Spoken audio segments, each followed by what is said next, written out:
Hey, what's up? Hello, everybody. Welcome to Roll Pod, Alabama sports podcast from Bama 247 and 247 Sports.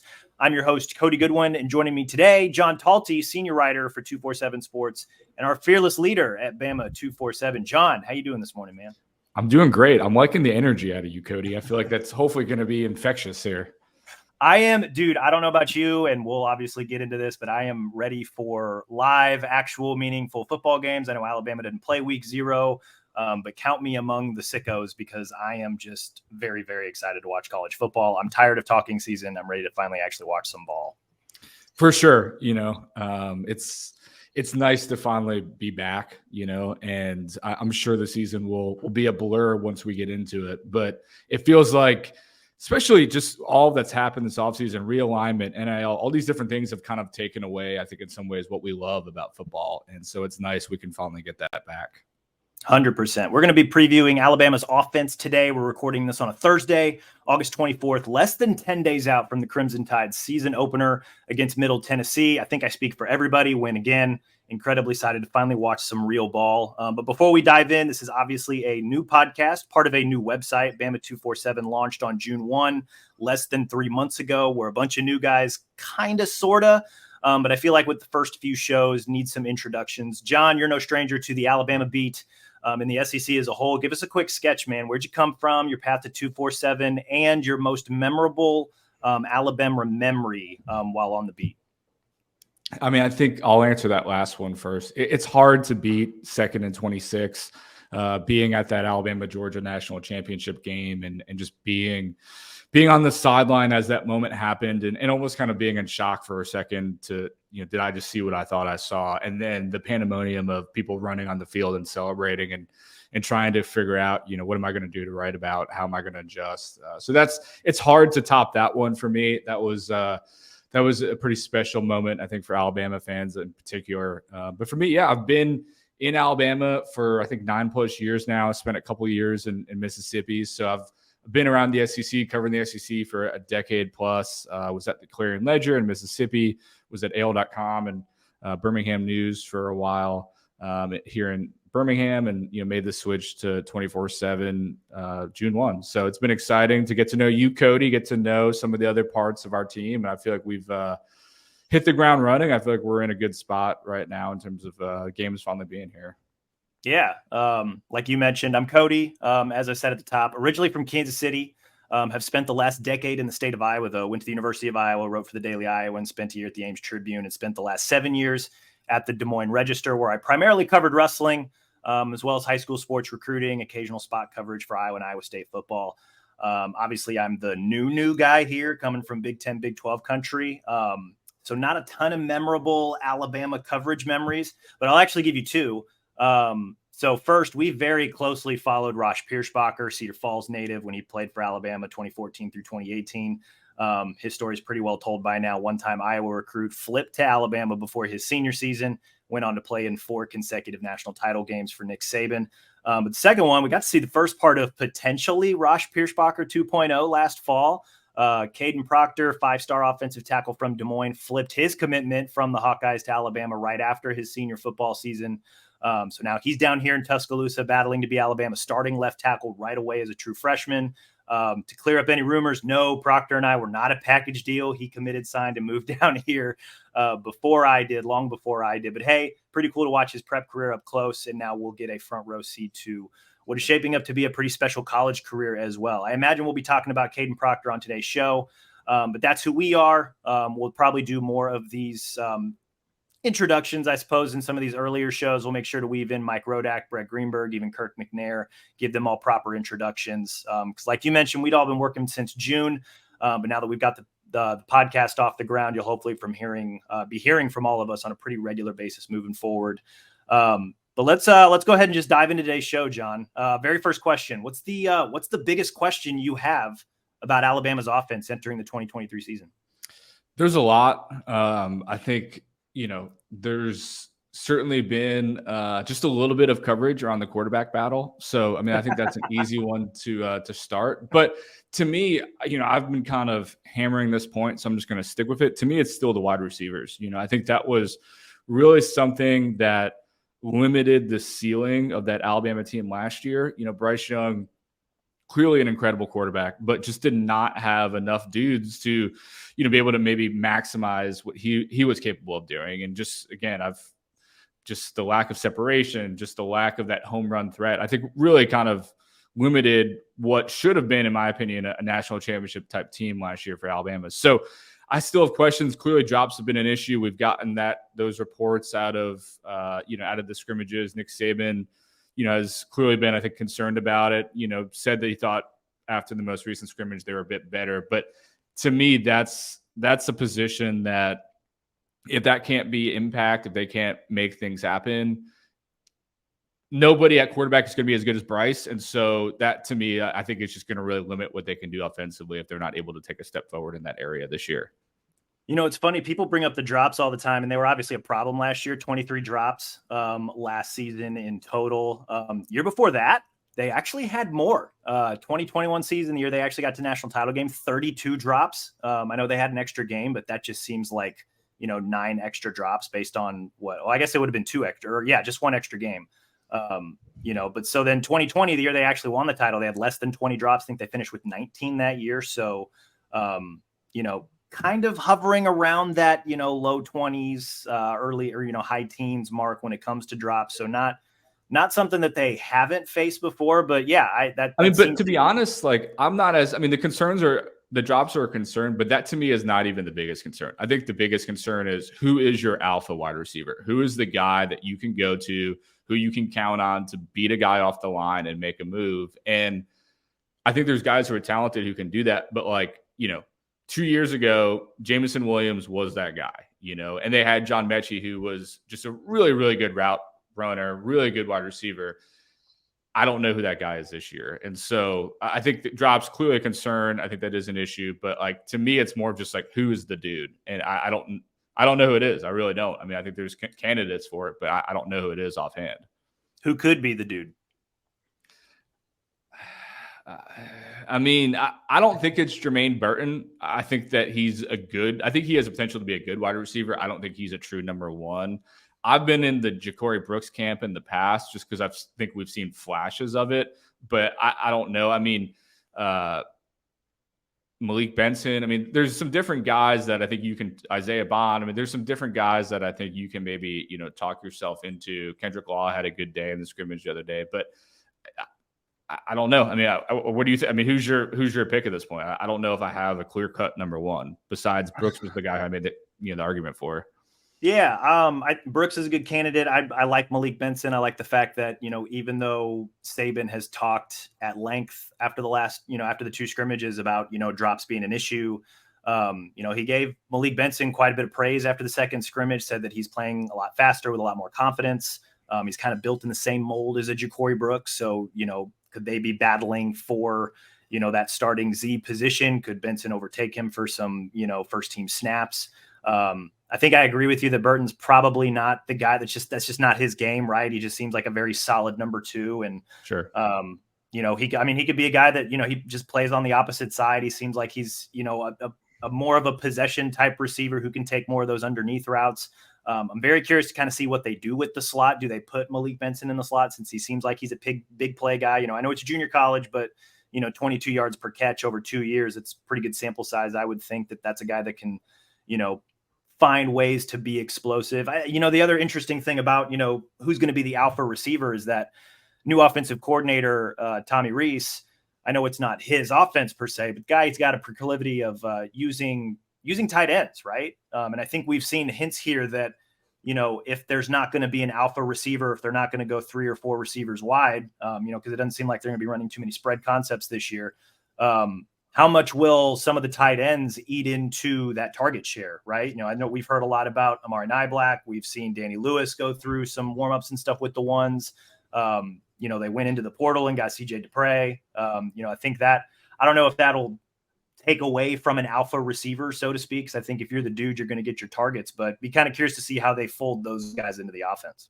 Well, and to your point, I feel like a good chunk of last season, Cameron Latou was probably the guy that Bryce Young trusted the most. It felt like he was the guy he kind of looked for on those 3rd and 6 type situations. So, I think if you can have multiple tight ends, which it feels like they do right now, that can make impact plays. Nick Saban referred to Amari Niblack as a mismatch type player, and I think there's truth to that. You can find ways to scheme them to get open and do some different things. So I think that is something that could be a strength on this team, and I think it can ameliorate some of the issues you might have at receiver. I just think haven't been around this Alabama program for a while. I think we're just accustomed to there being a clear number one. I think you start with Julio to Amari Cooper to Calvin Ridley to Devonta Smith, and obviously there were a lot of good ones when Devonta was here. But just felt like there was that guy you knew, all right, when they need that big play, they go to him. And just last year we didn't have it. And this year, we'll see if somebody can develop. Yeah. One note on Cameron Latou, 2 years in the program, 12 touchdowns, 11 of those touchdowns came in the red zone. So, can Dupre be that big body guy that kind of a 1-for-1 replacement for, that type of target, since it seems like Niblack and Lewis might be more, guys that they probably stretch the field with a little bit more in terms of that mismatch style. I think the one big question I have, and I'm, going to take the low hanging fruit here, I think it's the quarterbacks. If only because Saban has been outward in his, he understands how important quarterbacks are in today's game. He's had a tremendous run of quarterbacks with Hurts, Tua, Mac Jones, 2 years of Bryce Young. They don't have another dude like that currently walking through the door that we've seen. But everything we've heard suggests that it's probably going to be either Milroe or Ty Simpson. I think Tyler Buckner is probably going to get some snaps in the first game as well, but it seems like he's at least a half step behind the top two guys. I'm just really curious to see how it's going to shake out, right? Like Saban's really not giving us a whole lot of inclination. I mean, I know he said earlier this week that, the quarterback battle is starting to take shape a little bit, or at least, who they think are going to be, maybe the two front runners are the guys that are going to get the most snaps in the first game. But I'm just curious to see how that plays out, how they fold into, the quote unquote new offense, how they're able to kind of balance all these new pieces around them and ultimately what they do with it. Right. Because I don't know that he's looking for, Saban. I don't know that he's looking for Jake Coker essentially, but I think he would take that this year. Right. Right. I mean, yeah, I agree with you. I mean, it's the most interesting quarterback battle since 2016, maybe 2015. I mean, there just hasn't really been a real one since then. It's been more clear cut. There have been a couple of times where we thought we might get one and we didn't, because of various different reasons, guys being entrenched. And even the Tua versus Jalen Hurts battle, I mean, I think everybody thought Tua was going to win that one after winning the national championship. So, yeah, I mean, there's some real questions about, how, and we'll, I'm sure, get into this more, but who you choose and what you're able to do offensively with that person, and, how much of a step back are you taking from last year, and what can you do to best utilize that person's skill set? Because I think what's interesting is that if you look at the main options, they're all different. They all have some similarities, but there's a lot of differences too. And so, you could design different offenses or different approaches with each of those different guys. And I think what's been important that Nick Saban, I think, has hammered on a couple times is that, and I think to our credit, I think we've said similar things, like just because somebody's going to have to start that first game does not mean that the battle is over. So I think right now, if you had to make a prediction, you would say Jalen Milroe is going to be the guy who gets that first snap in the Middle Tennessee State game. But will he be the first guy to get a snap in the Texas game? I don't know.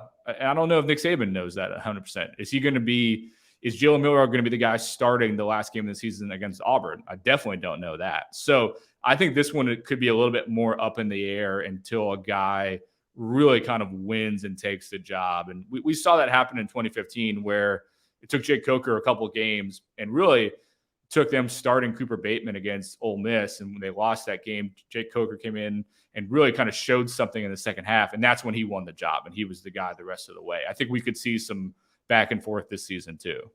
Yeah.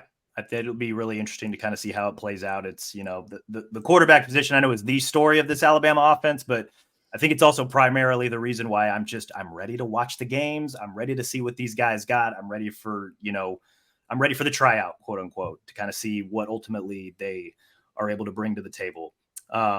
If Alabama succeeds this season, and we're talking 11-1, 12-0, they reach the SEC championship game, they qualify for the college football playoff. What went right with the offense? Well, I'll go with the low-hanging fruit here. I mean, they picked the right guy at quarterback. I think that's a big part of it, because I think, there's kind of that classic thing. If you've got multiple quarterbacks, do you have any quarterbacks, right? And so I think that's part of the challenge, I think, is going to be, is that if you don't have a clear-cut number one, how do you take a guy, make him your starter, and build his confidence where he's not looking over his shoulder every time he makes a bad play, right? So I think there's some real kind of managing that's going to have to take effect here between Tommy Rees and Nick Saban, of eventually, again, you want to build toward having the guy that by the end of the season, you're peaking at the right moment. And I think for Alabama, it's both an opportunity and also a real challenge to get Texas week 2, because I think, you're throwing guys into the fire, and maybe by the end of that Texas game, who your guy is. I think the downside is you could easily lose that game because you don't know who the guy is heading into it. And that would be, my concern as an Alabama fan is, if you have a loss by week 2, it just becomes a high wire act the rest of the season. So that's going to be a real challenge for them. But yeah, I think for me, whoever they decide is the guy, can they build him up that by the end of the season, again, we'll go back to Jake Coker. By the end of the season, Coker was playing pretty well. They figured out what their offensive identity was. It was a lot of Derrick Henry, had a great game in the national championship game with OJ Howard and multiple big play opportunities. That's I think kind of the path for this team if they're going to go all the way. Yeah, I think there's a world where this offense, because you look at the way it's laid out. They have dudes. I know we talked about maybe not having an alpha receiver, but they got a lot of capable guys. There are some high ceilings there. I think they can do a lot of different things with that personnel. We've talked about the tight ends. The offensive line, heard nothing but great things about that group through fall camp.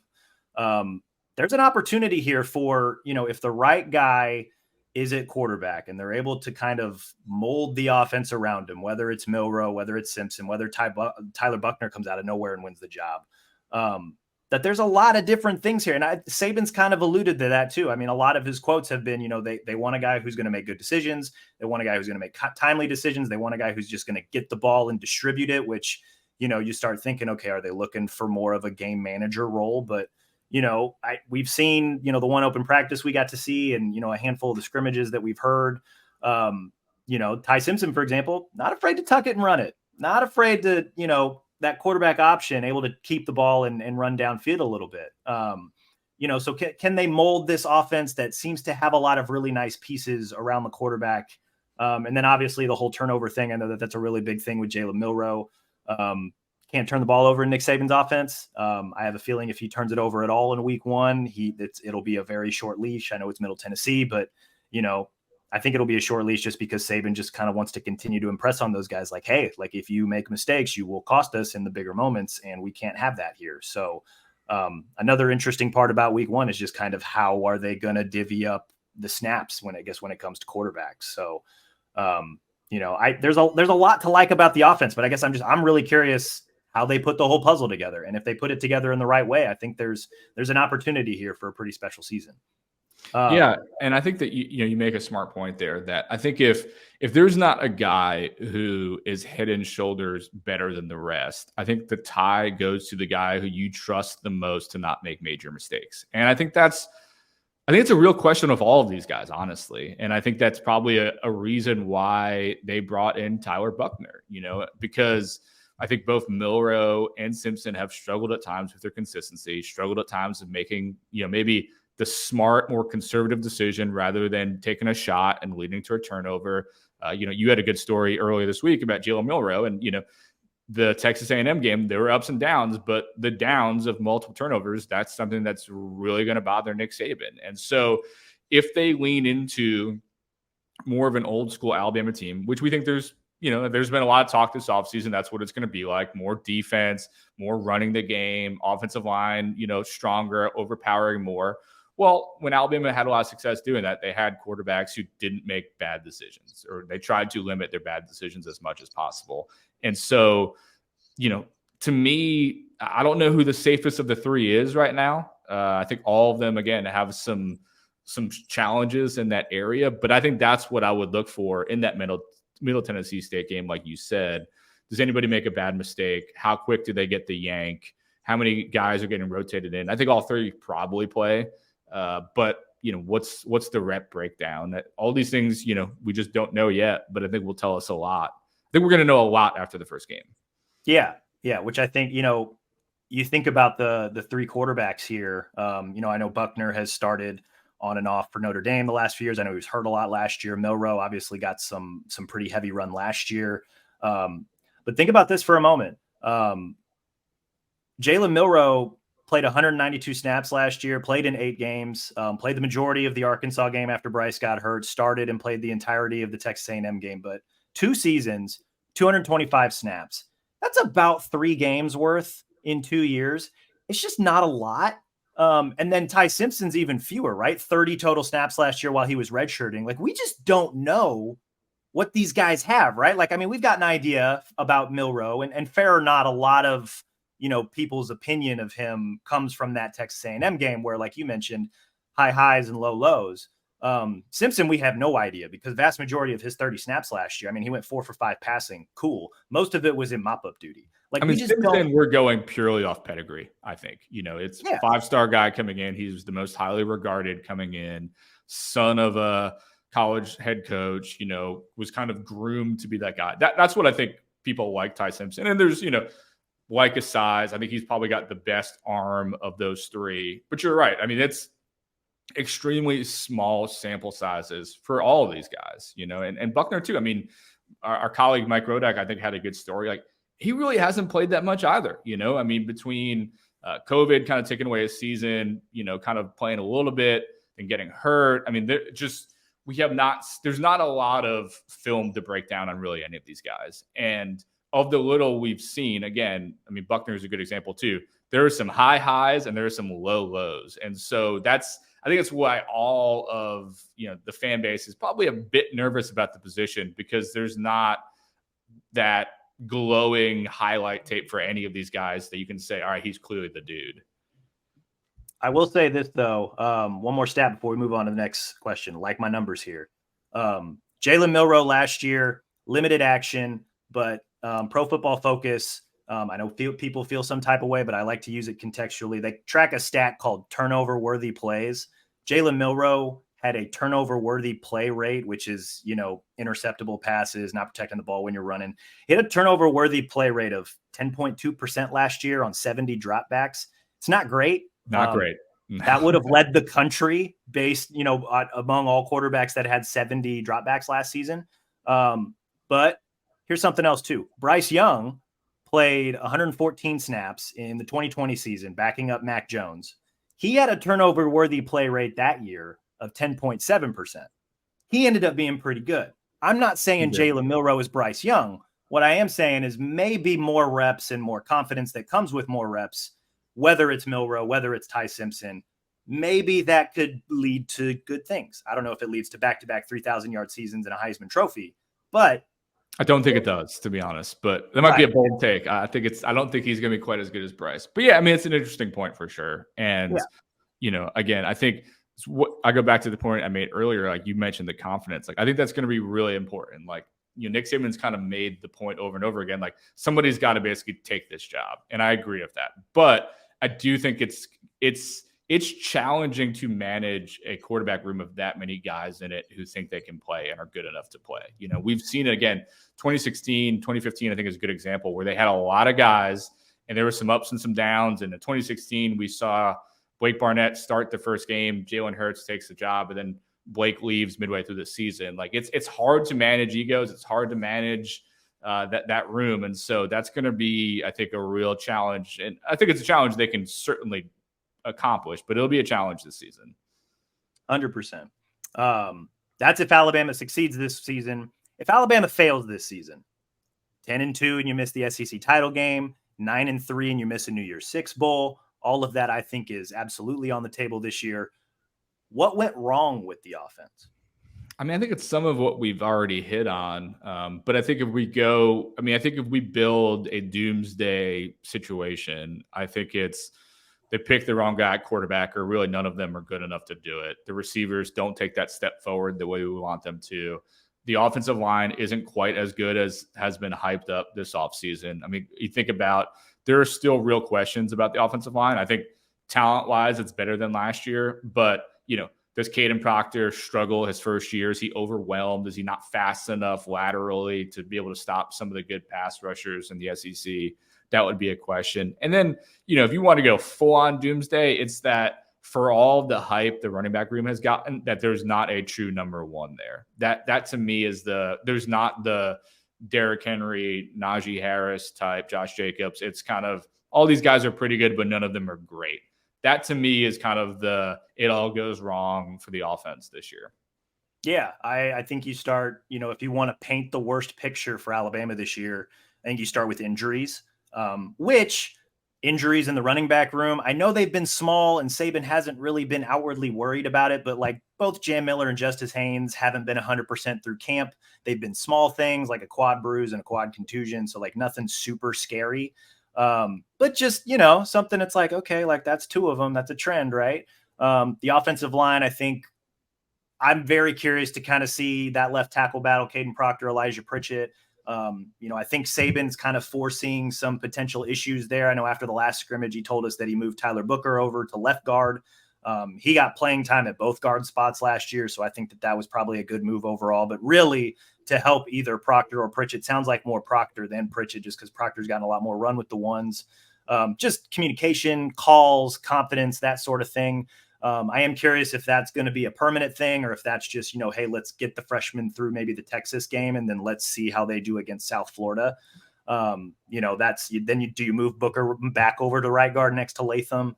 That'll be kind of something interesting to monitor there. Receiver drops continue. The tight ends aren't nearly as dynamic. And then obviously, we hit on the quarterbacks, right? Like if they continue to turn the ball over, if nobody becomes an alpha. I think, it's that, I think that could probably potentially lead to worst case scenario. It's so funny. I'm coming from Big 10, Big 12 country where if I or Iowa State go 9-3, they are partying in Ames and Iowa City, but 9-3 down here in Tuscaloosa is like do or die. That's not good enough. I think just kind of learning the contrast between those two things has been really, really funny. As an aside, they haven't had a 3-loss season since 2010, right? So, that is absolute worst case scenario for Alabama. And they're just not used to it, obviously. And I think it's a challenging schedule. I still, 3 losses still feels like they're better than that. But the other thing I'm thinking about now is, and it kind of ties in all of what we're saying. It's just like, where did the explosive plays come from, right? Who's the guy who's going to break it for 60 yards, who's going to have that big play that, breaks open a game. And again, I'll keep going back to 2021. Like Jameson Williams was such a revelation for Alabama, and just the ability to, they take a shot and they're firing one right back with Jameson, a 60-yard slant or kind of a run and go. And I don't know who that guy is. And I think that when you don't have that, it can limit your offense. It can kind of make it easier for defenses to game plan against you. And I think the way the SEC has changed in terms of the offensive firepower, you look back to last year, Alabama, Tennessee. They're just throwing haymakers at each other all game. Like, who's the guy who can throw a haymaker for Alabama? That would be kind of part of my question, that like, if they're trying to keep up with a Texas and Ole Miss, some of these other potentially high-powered offenses, who can do that for them? That would be, if they don't have that answer, that would be, I think, part of the worst-case scenario for them. Yeah. Well, and I think, if this team is going to go 11-1 or 12-0, if they're going to get to Atlanta, if they're going to get to the college football playoff, think of it this way, right? Like, we know they're going to want to run the ball. We know the running backs are probably going to be heavily involved in the offense, which means defenses are probably going to stack the box against them, right? That means those receivers are going to have a lot of one-on-ones. Can you beat your guy? Can you make the play? Can you catch the ball deep when they decide to go deep to keep defenses honest? If they can't do that, if Malik Benson can't take the top off, if Ja'Cory Brooks can't take the top off, going to be a long season, right? It's going to be a long season with a lot of heavy boxes. Those running backs are not going to have a lot of lanes to run through. You're going to be relying a lot on the offensive line. And again, I know we've heard a lot of good things, but there's going to be only so much you can do. That's what I think really curious about. One, quarterback snaps in the first game, and two, like, how do they play against Texas? Texas had a pretty good pass rush last year. they're still a very loaded roster this year. That's going to be the first true test for the offense as a whole, for the team as a whole, right? Because Texas's offense is really, really good. But can the offense break big plays? I think that's a really good point. If they can break big plays, they can keep defenses honest. It'll open more holes for the run game. It'll open up a lot more for the offense. They can be a more versatile unit. It's a very important point. And, Jameson Williams was that guy. Who's going to be that guy this year? That's interesting thing to monitor through the first 3 weeks of the season. Yeah, and I'll add one final point here that, as I don't want people to think we're being solely negative here. Like, at the end of the day, Alabama is more talented than 99% of the teams in college football, right? So we're picking nits here, and I think that there are some real questions about this team, but like, they are still going to be better than a lot of teams. It's just about whether some of these guys who we think are very talented can take that next step, and I think that that's the margins have gotten a little smaller. We've seen some teams rise up in the SEC, but they're still, they're not going to finish at the bottom half of the SEC West. Like, they're still my pick to win the SEC West. I still think they have a very good chance to go to the college football playoff, all of those different things. But there are some questions about this, and that's kind of what we're getting at here. Yeah. Well, when the standard is SEC title game, college football playoff, national championship every year, those margins make the difference. Why? Right. We saw it last year against LSU, against Tennessee. Those small margins make a huge difference. In the same way they made a pretty big difference in the Texas game, in the Texas A&M game. Like, they were able to win those games. I mean, they were a couple plays away from 8-4. They were also a couple plays away from 12-0. Yep. So that's Alabama fans, I think, understand that that's the microscope that this team is under if they want to get to where they want to go. For sure. Next question: breakout candidate or the guy you're most excited to watch on Alabama's offense this year? I've tried to think about this. I think we've hit on some of them already. I think one of either, whether it's Malik Benson or Amari Niblack, I think one of those guys is going to break out. I think they're two, Amari was here last year, but obviously didn't do a ton. Malik, as you mentioned earlier, junior college transfer, who's gotten some pretty high praise from Nick Saban, especially recently. I think one of those guys is going to do some good things. Seems like both are having strong fall camps. So those are probably my picks. And again, I think that's also an area where they need a guy to really break out. And so I just think somebody is going to have to figure it out. Somebody's going to make it work. And I think those are two guys that I like to potentially do that. Yeah, dude, I'm with you. I'm going to lean all the way into Amari Niblack, Danny Lewis, CJ Dupre, the tight end room. I think, if Alabama's hell-bent on running the ball like they say they are, multiple tight end sets, which, that's right up Tommy Rees's alley. I know they don't have Michael Mayer in that room, which is who we had at Notre Dame at tight end, but that I think that can really help because, one, that gets you more big bodies on the field. So when you want to run the ball more, you've got more big bodies there in the run game that can block, but also sets up the play action pass. It sets up, 12 and 13 personnel. I know I've been kind of harping on that a little bit, but if those tight ends, not only in the run game, but in the pass game too, if they can become major weapons as pass catchers, that can absolutely help the offense as a whole. It just makes them that much more dynamic. And I think, Tommy Rees, who's, clearly knows how to scheme up tight ends. They've been very positive about the tight end room. Obviously, Amari Niblack had a really good first scrimmage. They went into the portal and got CJ Dupre, who, that's a guy that they really like. There's just a lot of different bodies in that room who can do a lot of different things. And I think, if they find ways to use those guys, that type of personnel set can really just, I think, become advantageous for Alabama this season. So I'm with you. I'm leaning all the way into the tight end room. Maybe it's the Big Ten in me that's just like, yes, I need to see more of this, but I really do think it can be a weapon for Alabama this year if they use it right. I agree. I do think it's both. I think it absolutely be a weapon. And I also think it's the Iowa and you coming out and just badly wanting to see some tight ends do something. Let's wrap up here, man. One random or bold prediction from you on Alabama's offense for the 23 season. I'm just trying to think of what I want to do here. I was at Buford High School recently. I've been kind of hyping up. I think that by the end of the season, heading into next season, I think we are all hyping up Justice Haynes, the freshman running back. I think he's the future at that position for them. I think he's been a little banged up this fall camp, but I think by the end of the season, I think we're saying, wow, this is the next great Alabama running back. That's all right. I mean, latest depth chart projection, I had him, I think, fourth, behind, start with Jason McClellan, Roydell Williams, Jam Miller. Jam's had a really, really good fall camp. And then Justice Haynes. But hey, spectacular A-Day performance. I know that Saban's been really high on him. Absolutely entirely possible that he could just climb up the depth chart and get more carries and more touches, really, I think, as the season goes. I like that pick. I think my bold prediction, I think Jalen Miller is going to be the guy. I think he's going to iron out with more reps. He'll get more confidence. He'll iron out those mistakes. He will, and I think, just the combination of his speed, he's got arm strength. Can he work on his deep ball accuracy? We'll see. But I just think just his overall playmaking ability is going to strike a level of fear in opposing defensive coordinators that I'm not sure that Tyler Buckner and Ty Simpson can do. And I think that can be a game changer for Alabama in a lot of these bigger games, right? You're going to need guys who can make big plays. We've seen him have capability of that. Multiple explosive runs against A&M and Arkansas last year.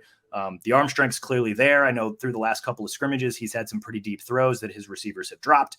But clearly all the tools are there. I think as the season goes, he will slowly put things together. I'm not saying he's going to be in New York in December, but I think he'll end up being QB1, and I think he'll end up being a pretty big game changer for Alabama in a lot of those bigger games. And, who knows? I think they're going to get to double-digit wins this season. I don't think it's all going to be on the quarterback, but I think he's absolutely going to help them in big moments in big games this season. That's my bold prediction.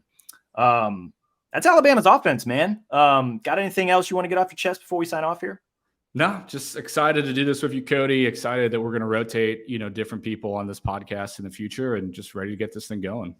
Absolutely. That's all we've got today. Appreciate you guys listening to Roll Pod. We'll be back next week to discuss Alabama's defense, and then hopefully again to break down Alabama's season opener against Middle Tennessee. We're less than 10 days out, guys. Super excited. Until then, be sure to rate and review the show wherever you listen to your podcasts. You can find links to do all of that, as well as stories from this past week in the show notes. Thanks again for listening, you guys. We will talk again soon.